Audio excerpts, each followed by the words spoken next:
Hello, everybody. We are live, supposedly. Yep, looks like it.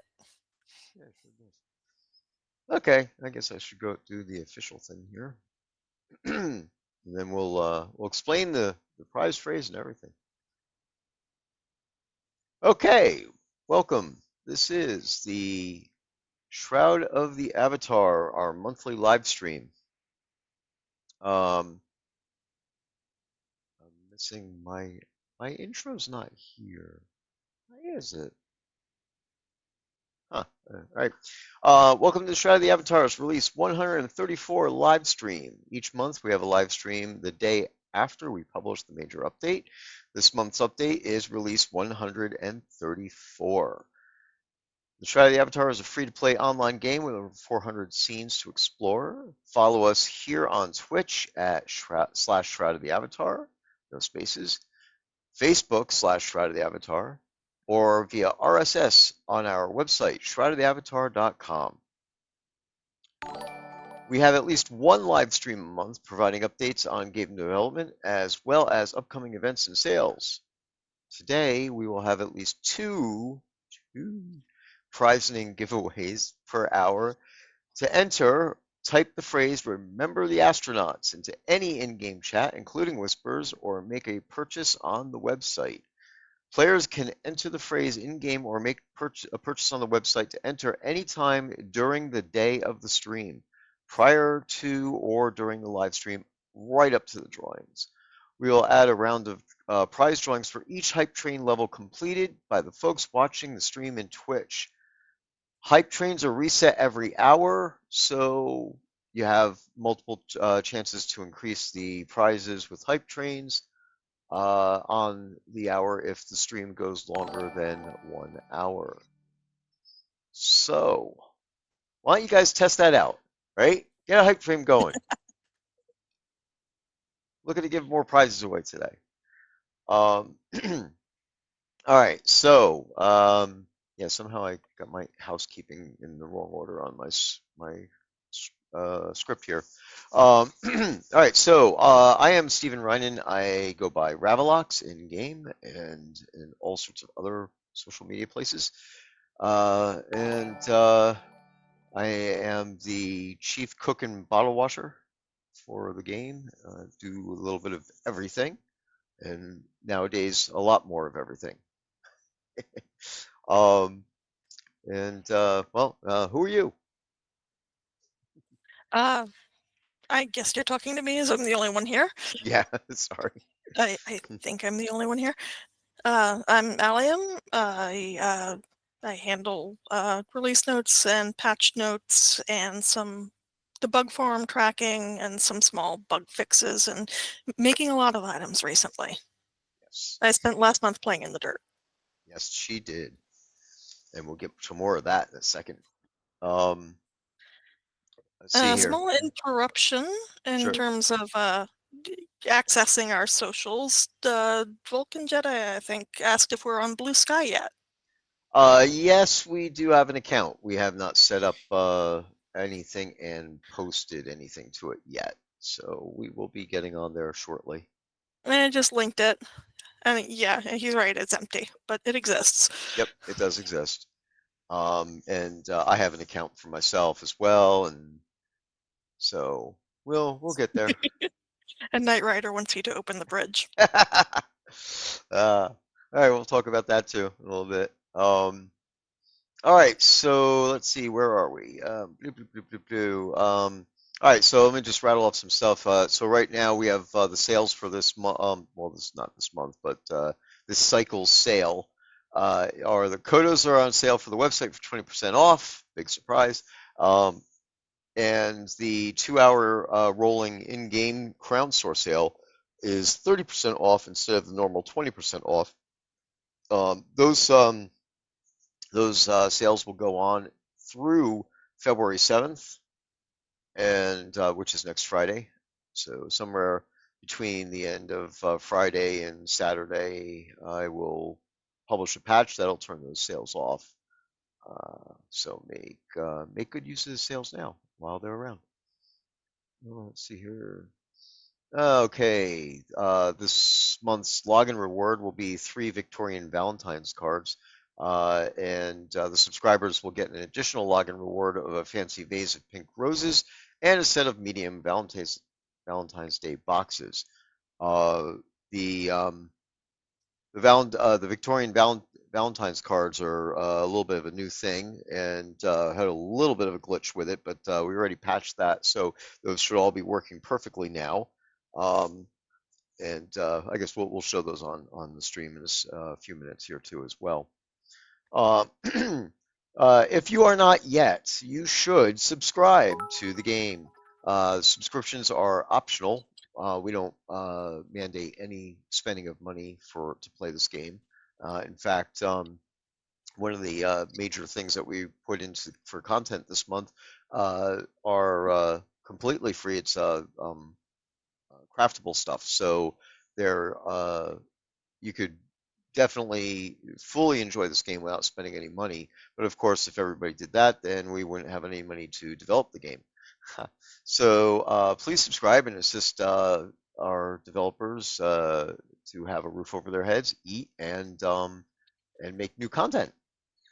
You can subscribe at 3 different levels. $9 a month, which gets you 900 kodos and 3 obsidian potions, along with other things, titles, and stuff along those lines. Or $18 for 2,000 kodos and 6 potions, or $27 and 3,500 kodos for 3,500 kodos and 9 potions. Um, those tiers are actually outlined in detail on the website.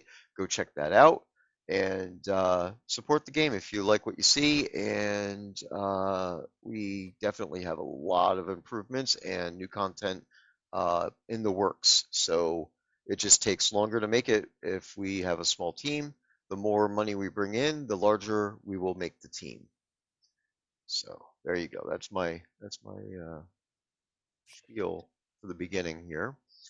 I'm gonna I got housekeeping, but before we do the housekeeping, let me go over the prizes for today. So the prizing phrase, of course, is remember the astronauts, and we'll explain that in a second.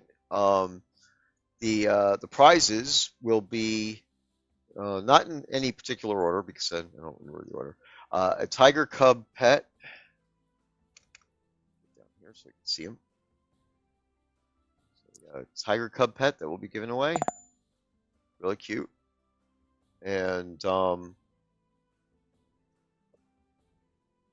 see here. We got a box of chocolates, a plate of cookies, all Valentine themed, and a 3-story village inn. Horse story. Sorry? Horse story. Is it 4-story? Oh, okay. Yeah, 4-story. Interesting. 4-story inn in the Arterus style, which it was a perennial style, right? Yep. Yeah. So, and it's pretty straightforward as far as the layout. We've got a big open area on the first floor. There's a closet in here. Notice the doors slide instead of open because that's the Asian theme. And is this a back door? Yeah. That. And then the floors have rooms. Those are pretty much all the same, so I'm not going to go through anymore. But yeah, three more floors up there of rooms. So there you go. So that'll be our. Well, of course, the house is always the grand prize, as it were, the last prize of the list.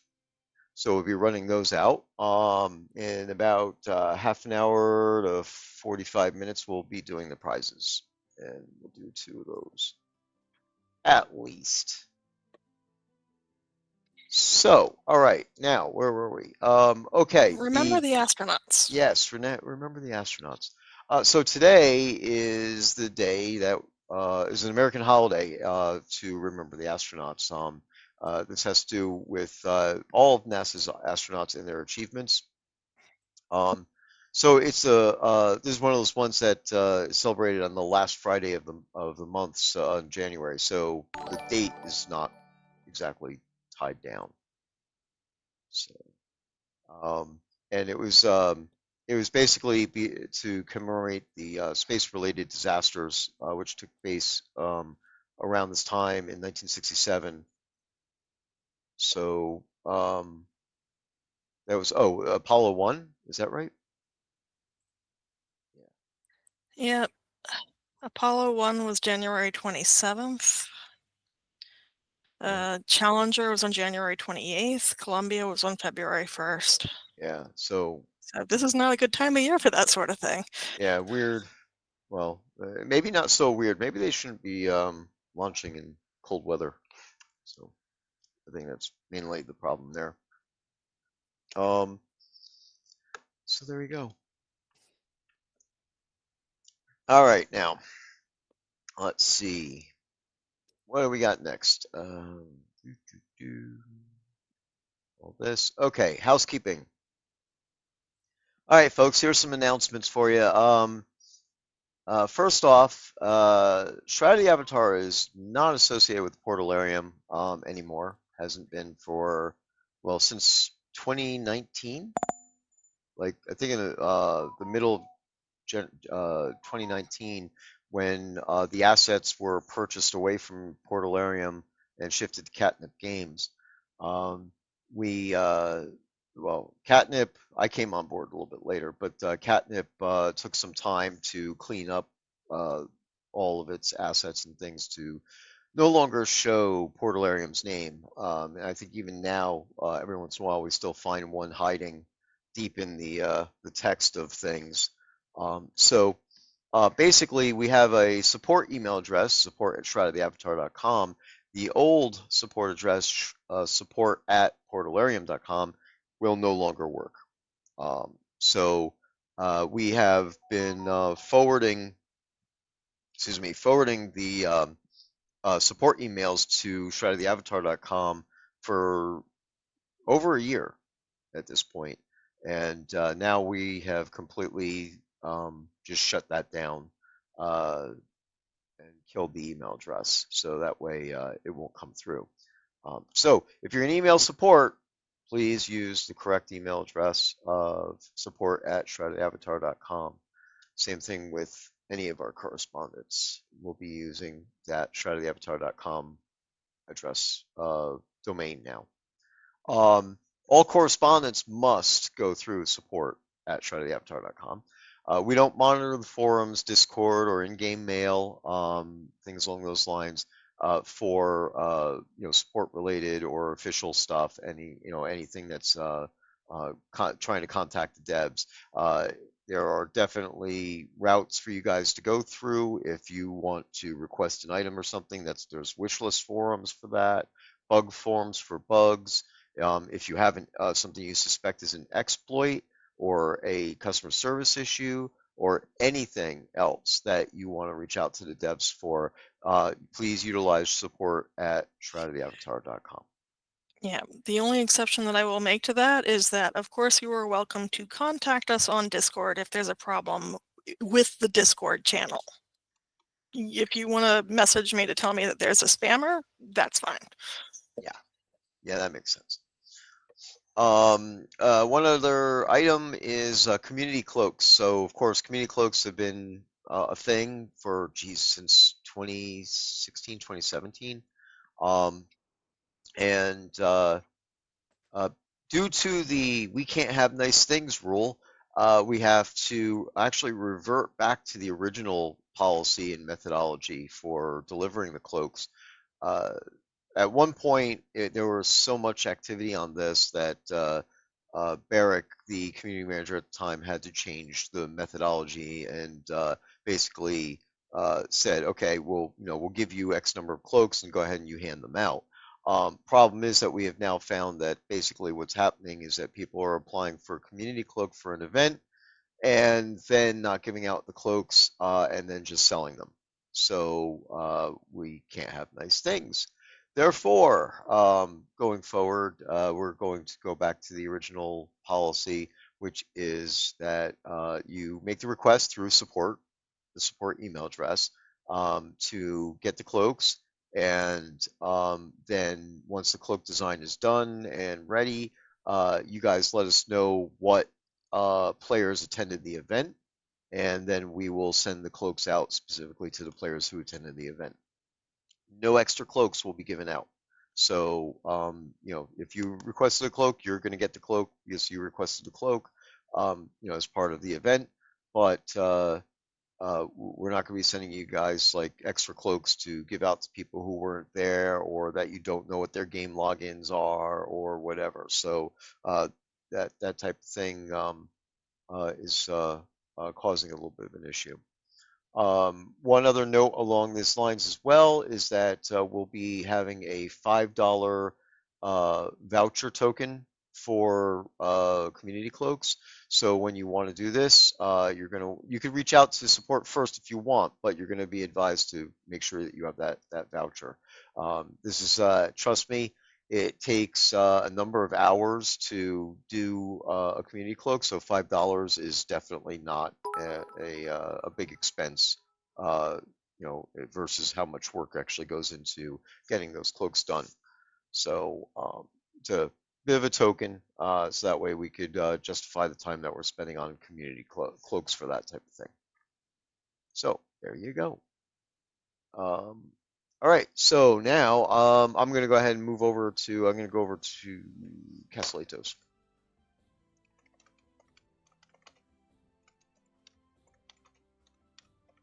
And we could go on with our main content for the day.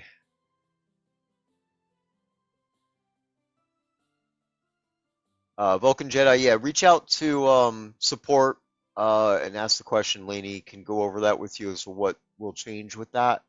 That is a good question actually, because I'm not sure exactly how that's going to be addressed.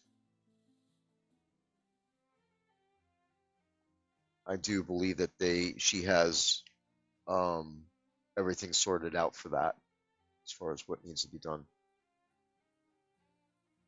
Okay. All right. So get this down.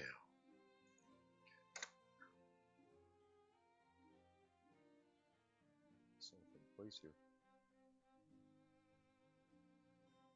All right. Guess nobody's hanging out at the Castellatos. Maybe everybody's hanging out over by the new island. Actually, you're behind. You're on 1757. Am I really? Oh wow, look at that. Uh-huh. Why did it If you patch? teleport to someone who's at Castellitos, it should put them in you in their instance. All right. No, not treasure pile. She's in the old one. Oh yeah, that's right. Yeah, look Um. at your friends list. Oh man. Tricked my own trap.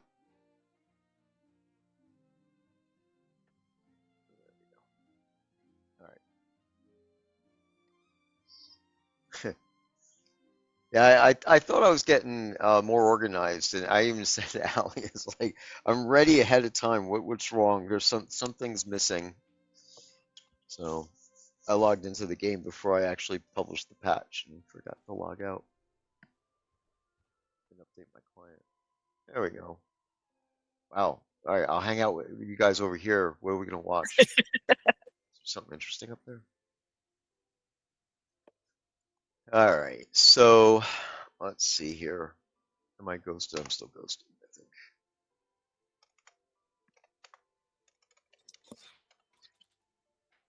All right.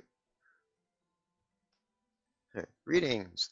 Um, yeah, it's every month is a long month, but actually this month I'm going to touch on one thing I forgot to write down in the thing. If subject that I forgot to write down in the script for today. Um, so the bulk of the time that I spent in January was refactoring our repository. So in development, you have your actual development or we call it trunk um, file storage. Where the game is actual, all the source stuff is there. Um, so while we're doing our development cycle, that's where we're building from and updating files and creating new content and all that neat stuff. Then if we want to do a QA build, we have to copy things over or merge it over to a QA branch, and then from there we go up to the live branch. There was some problems that have, well, there were problems that actually had been there for at least 7 years, um, where the live branch files weren't matching um, the QA and trunk files. So I had to basically blow all that away and rebuild it.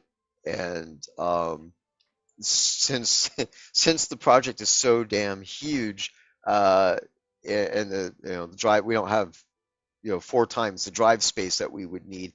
I had to fiddle with this throughout the month and get it all done and clean it up. So did that, and of course that fixed a number of visual bugs, like the variant name on the snowy owl and things along those lines. Those were fixed. There's underlying other code changes that were fixed that were supposed to be on live, worked on QA, but never worked on live because of this issue. So this is one of the reasons why I'm just so worn out right now. Um, and um, so that's a big thing going forward for us. I was able to free up space so we can now expand and add more content. There's been content waiting in the wings that we couldn't add into the project because there was no space, and we've fixed all that out. There were Fix all also that a up. few corrupted files that were cleaned up. Yep. Yeah, that's it. And none of the corrupted files were important, as it were. We actually have copies of the files that are not corrupted, and in the project they just got corrupted in the database. Um, but and this is not the game database again. This is just our repository. So the repository was a little bit messed up, but got it all cleaned up. There were about 4 files, I think it was 4 or 6, that had gotten messed up over the course of 12 years. So that's not bad. And now the database is completely clean. And in fact, the bug that was, I don't even know how many people might have seen it, but there was a bug with a couple of the uh, Valentine's cards that where the background wasn't showing. And it kind of scared me initially because I thought maybe it's like, oh no, if that problem's still there, it's just that I didn't submit the file. So it was showing blank as an invisible thingy. Ah, lovely, wonderful. Um, all right, so with all that said, let's start going into um, the update. So is there someplace do you want me to show anything on screen about the agriculture stuff? Uh, I don't think we have anything placed out on live. I mean, I could give you a path of a sample thing to poof. All right, yeah, and I couldn't do it here, then I'd have to go to. Yeah, you'd have to go back up to the deco station. All right, well, let me do that. All right.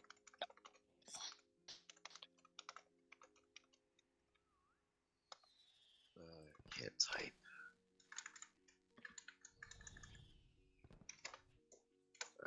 So we have all these decorative plants, which are nice for putting out directly on bare ground and can be used as pot deco, but you can't put them on planters or pots to make it look like they're growing in the pot.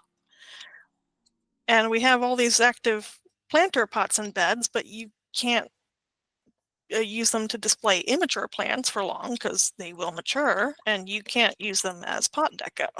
So I combined the two. This month I did immature and mature apples and then immature and mature bananas. So that's 4 plants times 15 different pots and planters is 60 items plus 4 wrap-up recipes.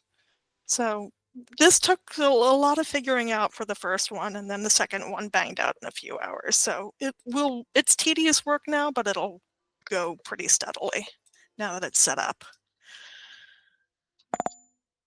So for each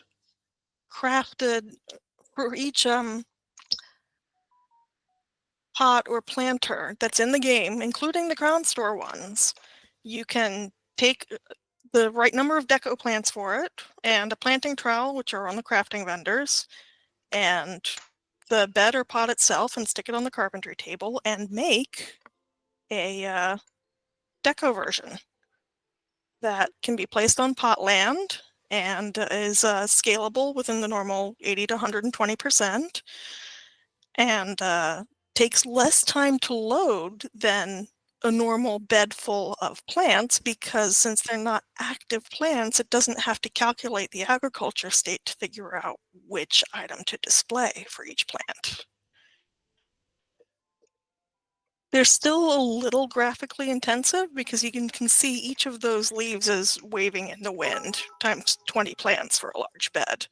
So placing a large bed takes 4 deco slots, which is still a grand improvement over the 20 deco slots that an active bed takes. And they look pretty good. You can display immature plants. You can put them out on your pot. And you can have deco that loads faster. These are And so now that I've done 2 plants, I'm gonna just keep doing more every month. I wanted to do all the roses at once. That would have been the first logical one to start with, but there's 5 different colors of roses, so I wanted to just do one off. So started with the apples. cool. Very nice. Yeah, these could be placed on lots and pot deco. That's cool. Or underground, although the active ones can be underground as well. So we'll be banging out a few more plants every month until they're all done, including the 4 new decorative plants that are out this month, because I made the elderberry bush and the immortality fruit commensurate up to the way all the other plants work, which is that they have a chance to drop 2 possible deco plants, an immature and a mature one. So you still have to hit all the waterings for a chance at a deco plant. And since those seeds are pretty rare, it's probably going to take a while before anyone has a lot of them, much less enough to fill a 20 plant bed.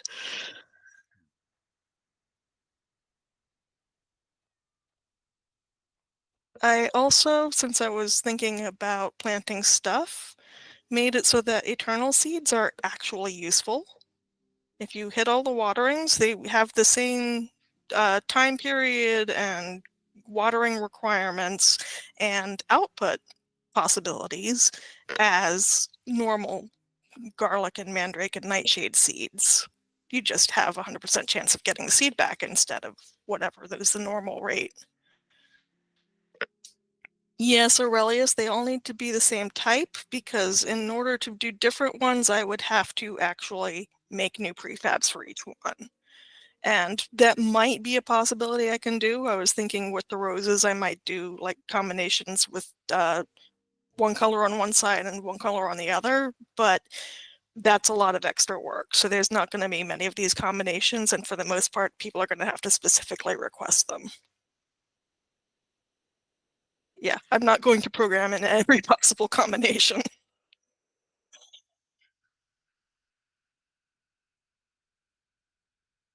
No, you can't combine the deco plants with the invisible planters, Merrick, because there's no point. That just looks like bare ground, and you can place deco plants directly onto bare ground.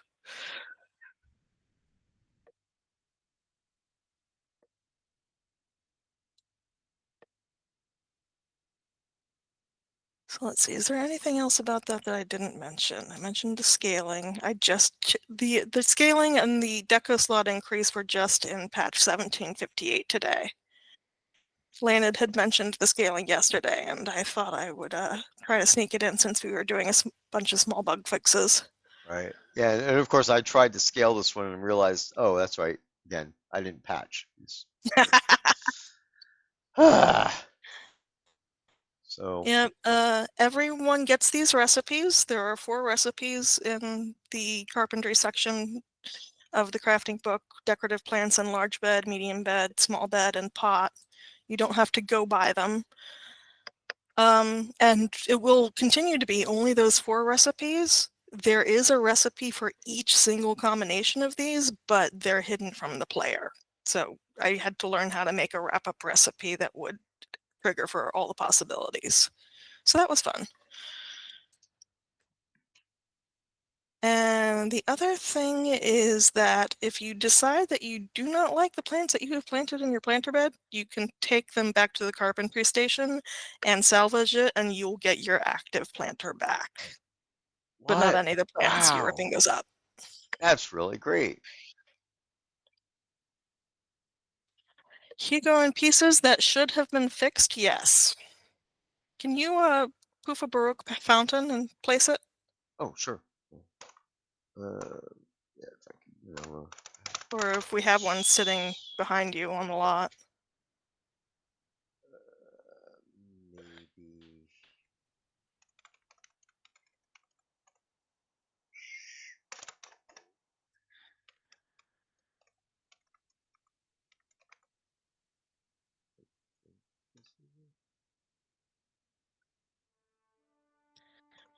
And of course that means if in the future we add any more planting pots or beds, I'm going to have to backfill to make all the extra combinations.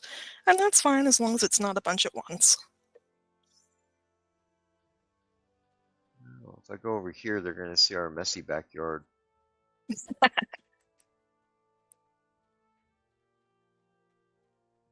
Okay, thank you, Treasure. Why is this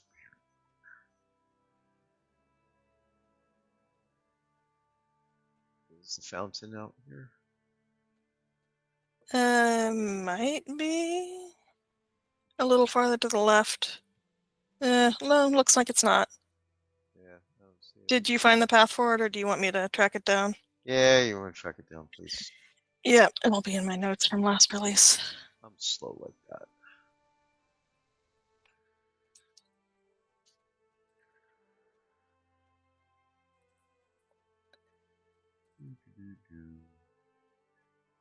Let's wander back over here. Ooh. The Atos blessing is at max for Castle Atos. So if you're not at Castle Atos, the scene over where everybody hangs out, get your butt over there. Get the jump in the fountain. Get yourself a buff that lasts for how's that last? 2 days? 4 days? I don't know. It is cluttered, but those are each separate lots, and they've got bulletin boards saying what the stuff on that lot is. And it's useful for us to see stuff that we're working on all at once and know what its state is. So yeah, it's cluttered, but it makes sense. Okie dokie.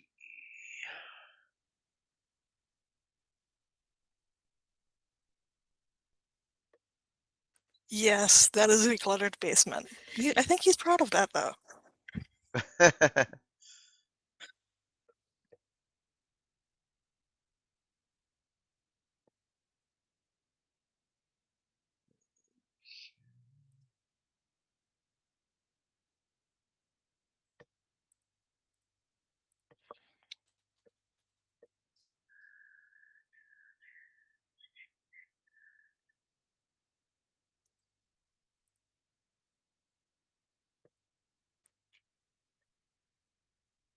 I'm reading through the comments looking for questions.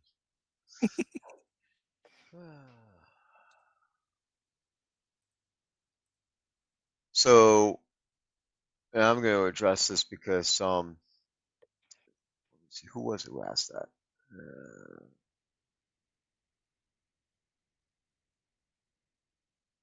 lost it. There it was. Yeah, okay, yeah. So a night owl asked, is the money going to you to help with the game or for ya to get paid? Paid. So the no, it's going to the money. It's going to the game to increase the development, which means that if we increase the subs, we hire more people. It's the people who get paid who make the game. There are no volunteers working on this game. All of us are paid, but we're actually pretty much all below the poverty line at this point. So, um, the yeah, the developers are going to get paid. For me to get the people in here that I need to expand the amount of world building and the amount of coding for new features and new tech, new mechanics in the game, I need to pay. And the only way for me to do that is increase the subscriptions. I have to increase the income. If I want to market, I need to increase the income. So it's all centered on that. Things cost money, sadly. And the prices that we have out there for buying stuff, buying the Kodos and all that, we haven't changed that, even though the economy is totally inflated at this stage. So the money that we're taking in is even less than what it has been in the past, and we're not making any changes there. So we just need to get more subs in and try to build up the player base, get more people in, so that way we could cycle in more resources to help us expand the game.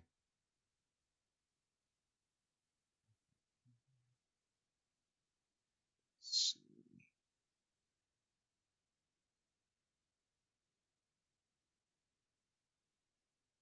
caught up to that.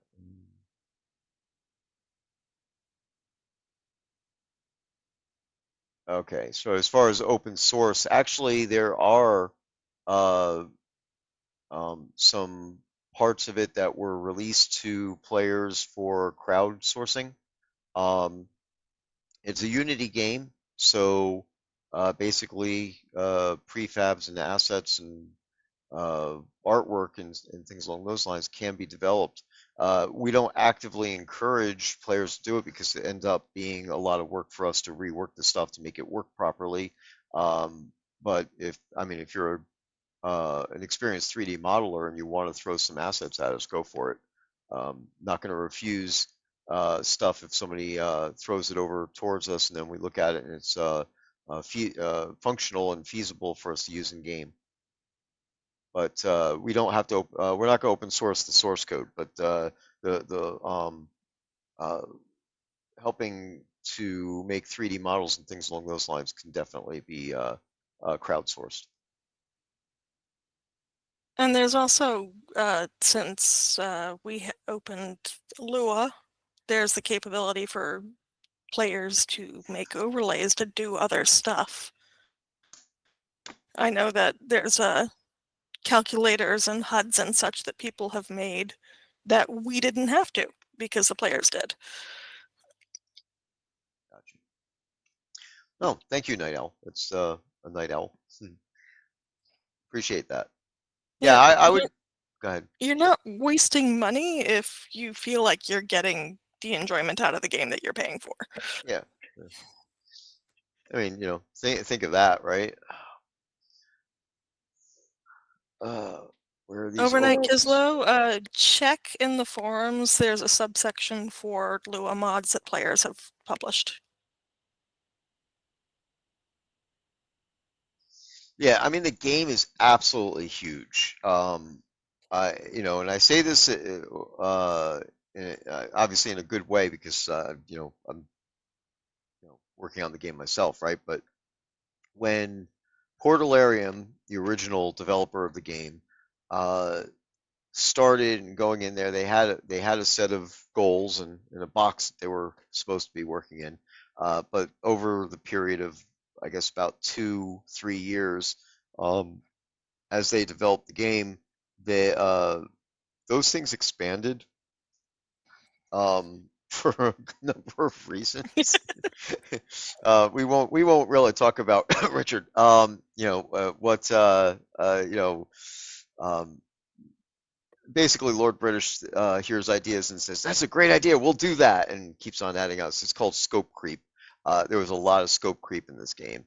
So now we have a game that has PvP, has PvE, has crafting, decorations, uh, A music system. yeah, a music system where you can synchronize your instruments with other players and actually play as a band. Uh, player-made dungeons. It's there are so many different mechanics, features, and everything in this game. The game tried to do everything, and which means updating the game means we need so many people to touch all these different things to update, fix bugs, and expand the game. So the development is slower because of the size of the team, and we have to focus on certain things at any given time. We can't do everything all at once. Um, and I mean, I am not at a point where I would say, okay, we're not going to do this, we're not going to do that.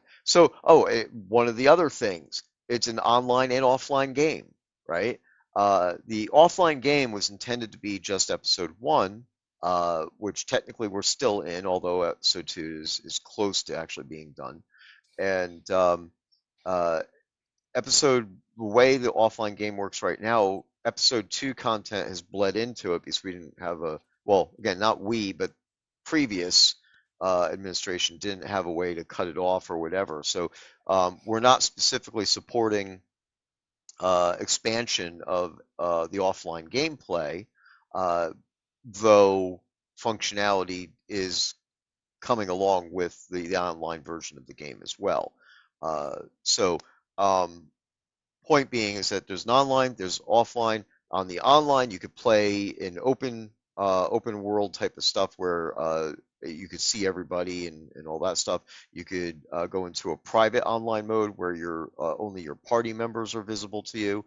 It's There are just so many options, and if anybody who has gone into the options menu uh, can that has seen, they could definitely say that there's a lot of stuff in there. One of the things I'm hoping to do soon is to reorganize the options menu and make it a little bit easier to deal with. If I could get that done, I think that's going to improve a lot of people's lives. But anyway, um, so that's where we are right now, and we're working to update and expand the game, continue on with the episodes, and we have episode two is obviously already in progress. The plot lines for the quests are already set up and everything. We just need to get that done. Episode three's plot lines are already in progress, and we know what we're going to do for implementing that. It's just time. We need time to get all this done. So again, offline mode is no being supported for additional content. Um, the Any additional content that goes into offline mode is because of the fact that there's nothing restricting the new content from coming into offline mode. So, and that's said on a monthly basis, all the new items and all the new stuff comes into offline mode automatically. We're not stopping it from happening. But if there's specific bugs to offline mode versus online mode, we don't have the bandwidth to address those. Offline mode was intended for the initial release as a standalone offline game. So it's not intended to be updated along with the online game going forward for years. That's where we are with that right now. In the future, we might be able to do something with that, give it an official expansion pack, as it were, if we have problems or whatever. Yeah. But Do not now. do keep reporting bugs that are offline only. Maybe we can't fix them, but maybe we can. If it's something I can figure out quickly, I will do it, even if it's offline mode and we're not supposedly supporting that. Right. Yeah, it's definitely. complex.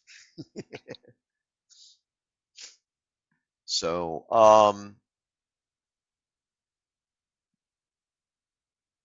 so a timer, Stymie's talking about doing a timer on attenuation. I don't think that's necessary. Keep track of when you get attenuated and you will know when it will wear off.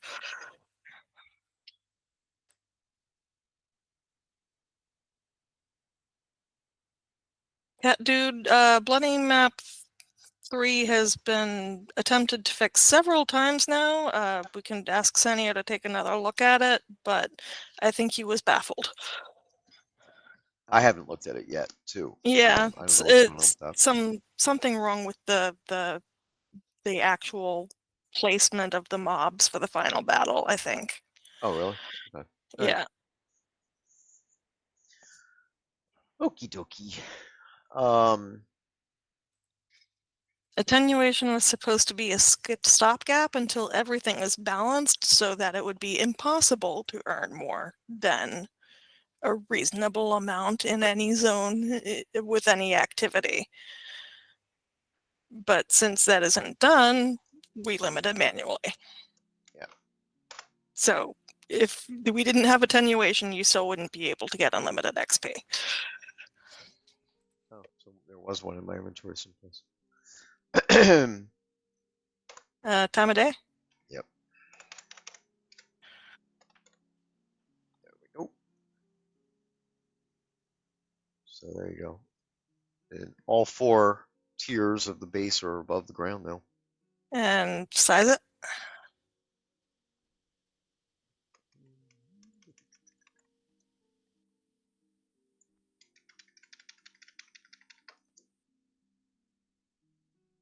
Dokie. Yay! Well, no, they can try. Oh, if I size it down, could I see the? Ah, yeah, there we go. So if I size it down now, I can see The what? the dribbling into the water. Ah, yes. I can mess with all this stuff after. Another Scotty work here. But I had to because the base was screwed up. I had to mess with that, and the VFX for the water hitting the next level down is separate. They were like floating and stuff, so I had to make sure Yeah. they were right. You want to talk about Birch Island? We're Yeah. 10 minutes to the hour. Oh, geez, already? Okay. Well, we should start working on prizes. So if you have not yet done prizing phrases in the game, you want to remember the astronauts. So I see somebody in game is asking why they're remembering the astronauts. I guess that means that they might not be watching the stream. Or you might not have checked the release notes because I linked the Wikipedia page where I put the phrase. Just understandable. It's easy to just get the phrase from other people pasting it. Okay, so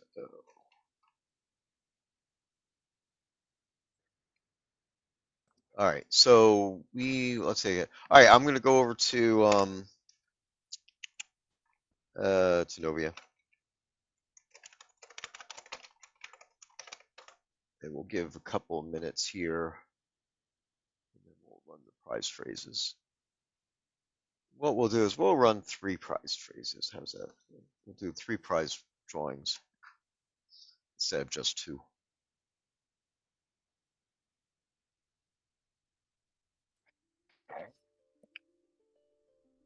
Okay.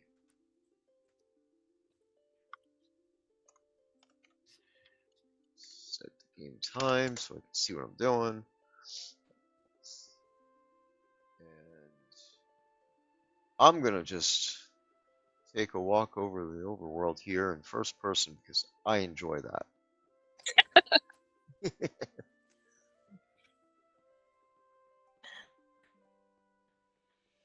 We might need to put more street lights up for you then.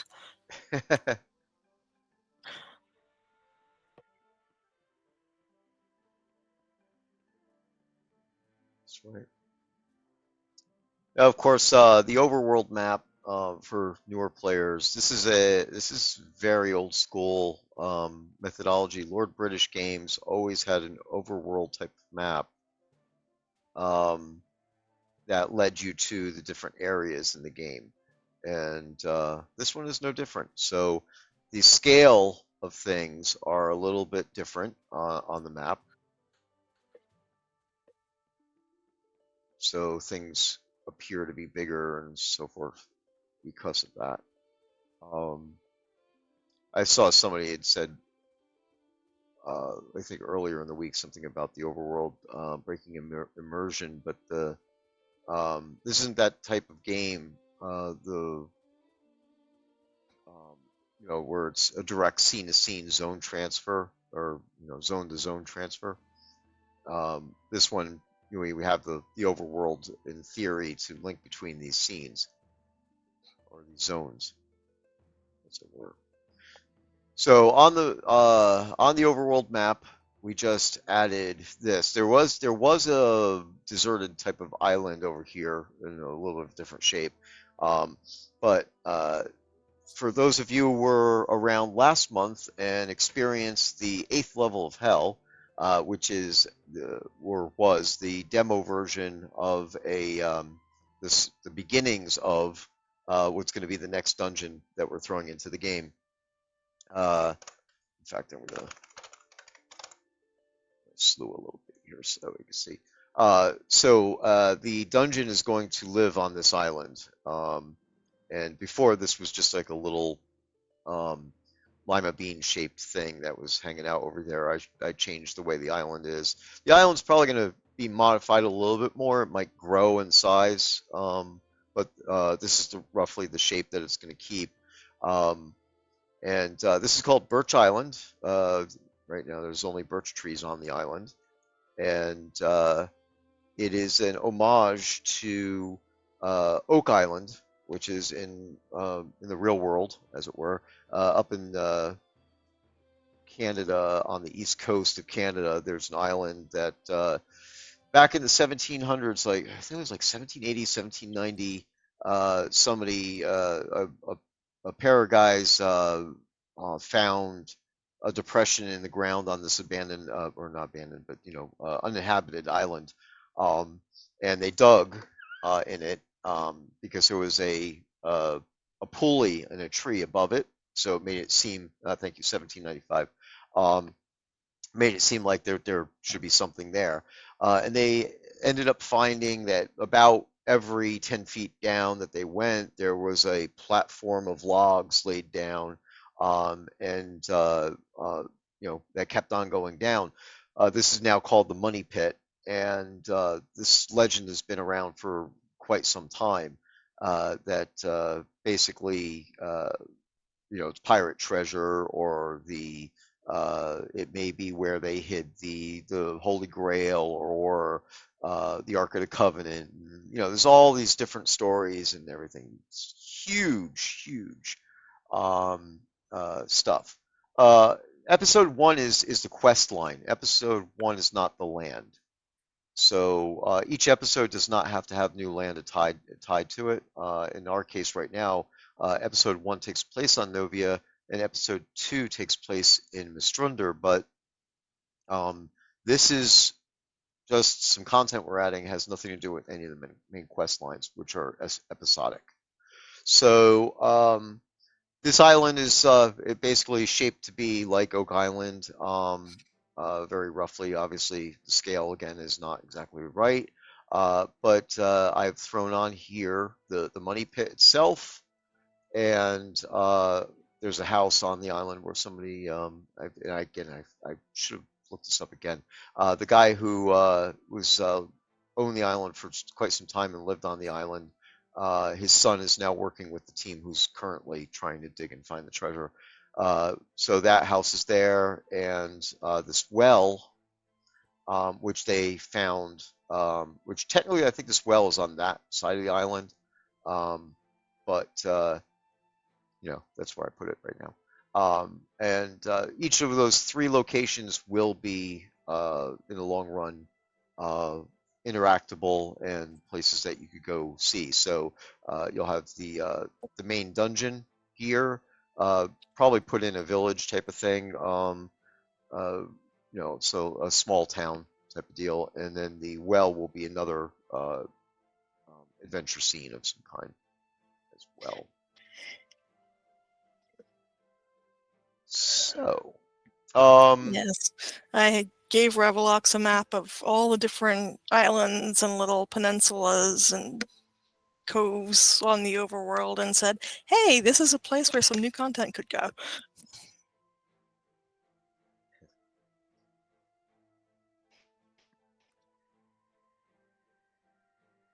uh, yeah, I mean, there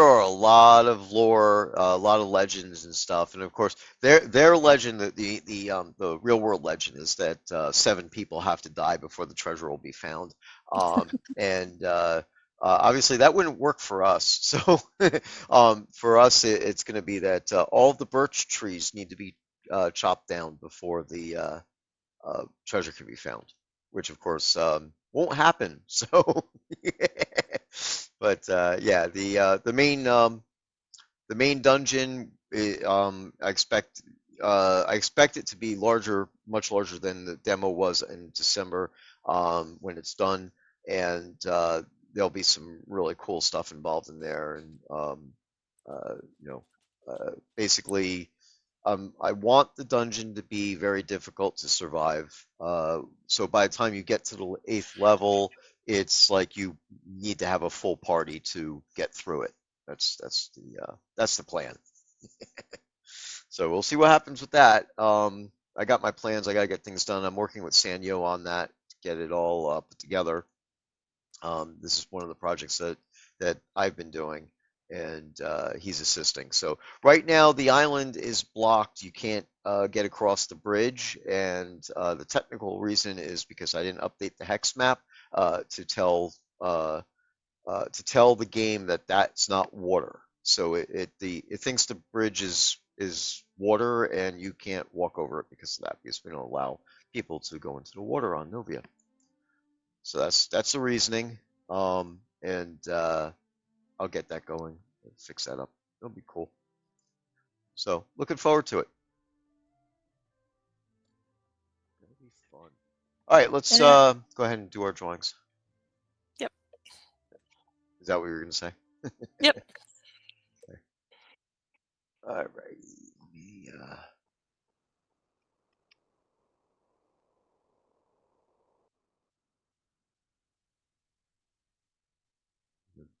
browser. Give me a browser.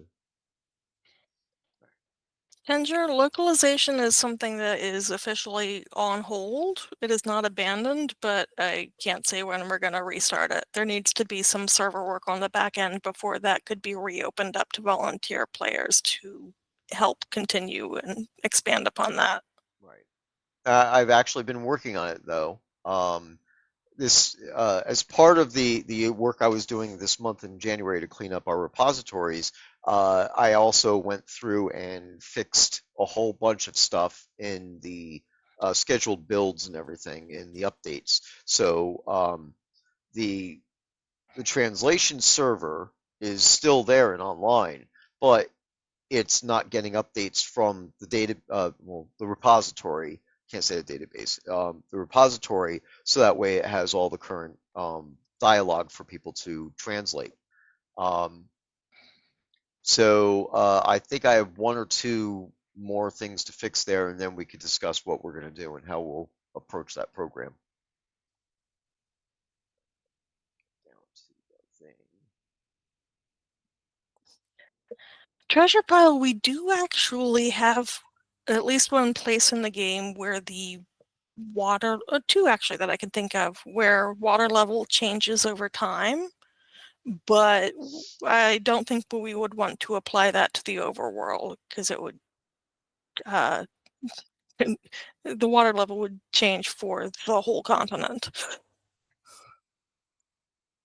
So The alternative would be to have the bridge and the island sync over time, and that sounds like it would not work well. And I'm missing this. What was the reasoning for that? Treasure Pile said that having the bridge flooded over at certain times would be better. Oh, I see. Oh, then just blocking access, you mean? Yeah. Gotcha. You have people on the other side of the bridge again. Yep. That's right. See, if I even try to go over the bridge, it's pushing me off on this side. And it's because the bridge itself is in a water hex, so I have to fix that. I It was kind of last minute to get that in there, and I didn't want to mess with the hex map without enough time to test it on QA. Where am I going? I think I did 2 of those, right?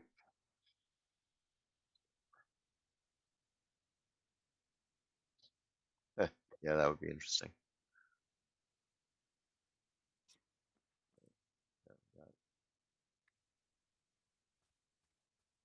And the triangle swamp. This house is floating. I fix that. Yeah, also the door is toward the sea. I kind of expected to be turned the other way. Hmm. Actually, I think it is facing out on that guy's house. It's not Oh, facing okay. towards the swamp. I think it's facing out. But yeah, I mean, there'll be revisions on this before we go live with the dungeon and everything, and I'll make the island a little bit more accurate. Um,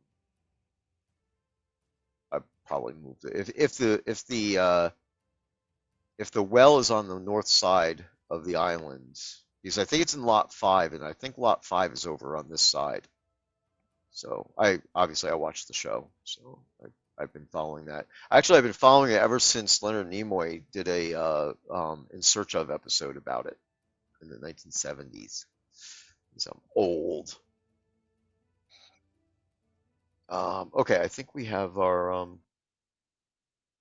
3 prize drawing lists things. Yep, Right.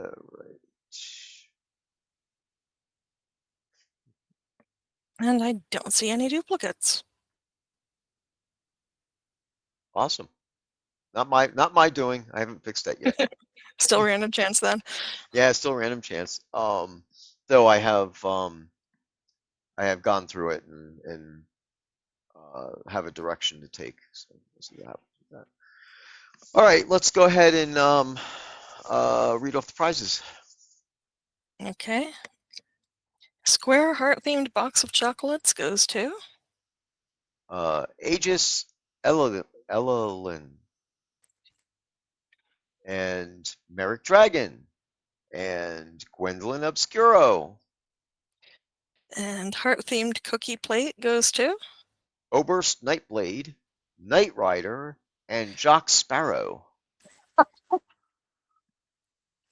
oh dear. 2025 Valentine Hearts cloak goes to Thronwen, Nedley Mandingo, and Rhea. Tiger Cub decoration pet goes to Dyer von Satan and Dayantara Taro and Janzik. and the Shogun in Village Home goes to Doralyn Salazar, Ford Daniels, and Casey. And there you congratulations. go. Congratulations to everybody on your prize winnings. Merrick, did you win accidentally?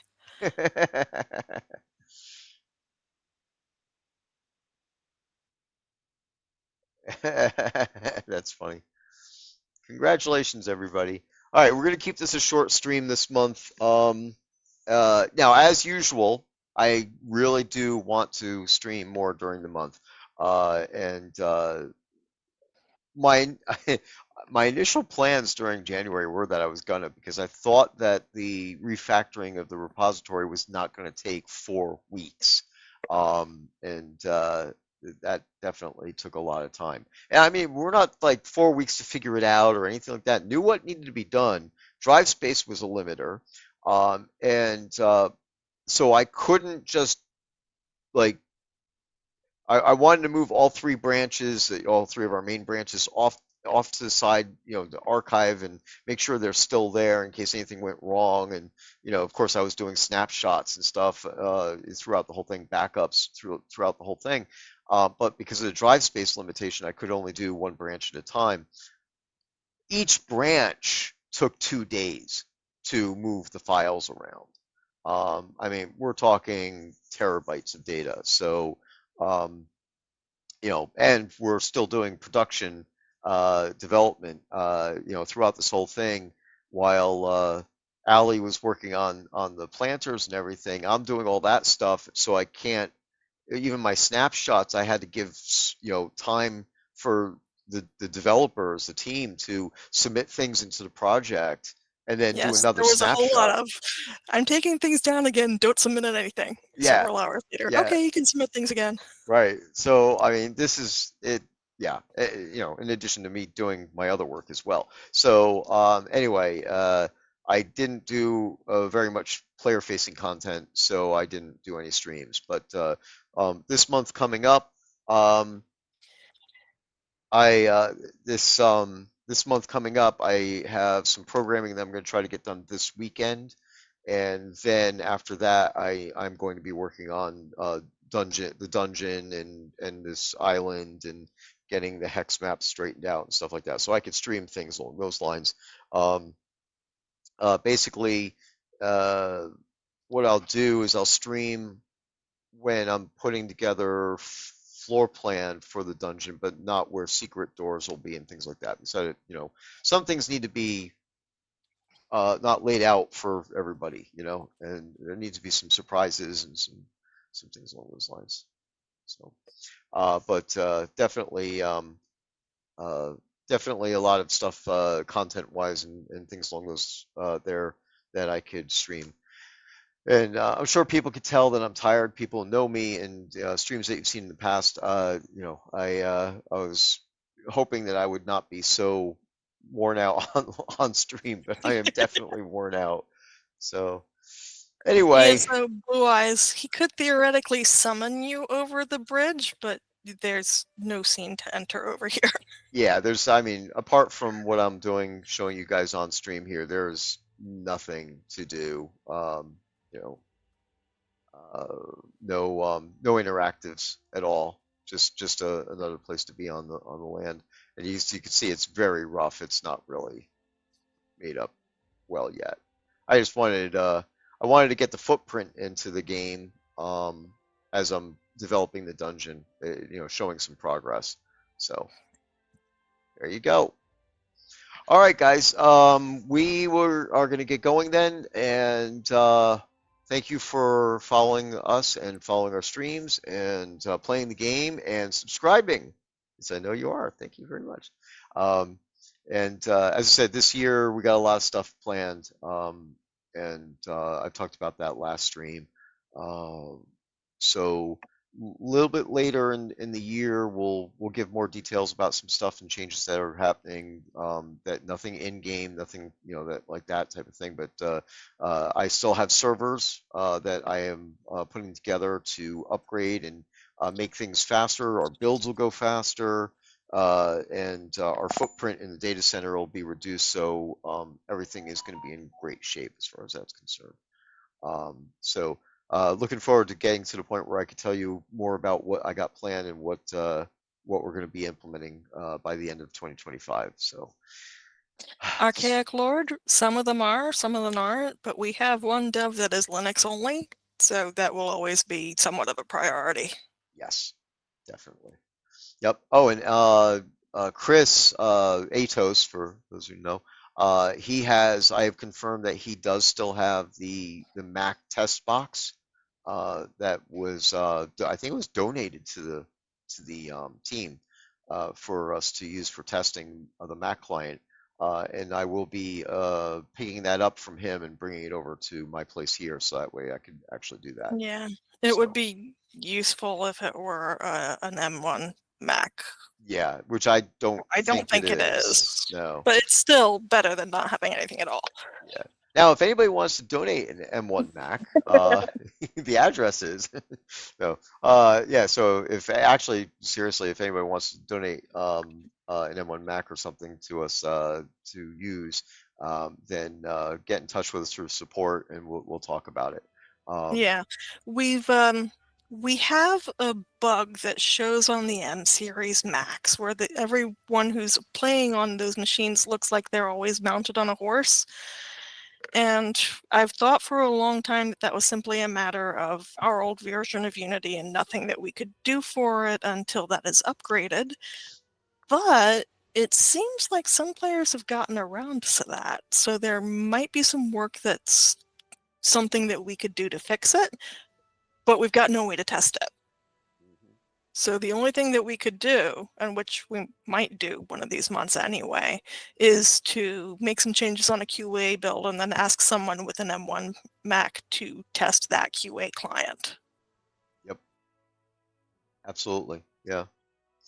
So, and of course, we still need to update software so that way we have official M1 support, and that's still something there where again need more resources and things along those lines to do. But uh, it's even with where we are, it's still something that can be done. It's just going to be taking longer to get to because we only have so many waking hours. And damn it, there's only 168 hours in the week, so this is a problem. If we could increase the number of hours in the week, I could get more done. So Yeah. there you go. It might be possible that I will be able to build QA builds myself somewhat soon, so I might take over responsibility for testing that with someone in the near Yay! future. Cool. That makes me happy. All right. Once again, thank you very much, everybody, for hanging out with us and supporting the game. And we'll talk to you soon. Bye. Good night.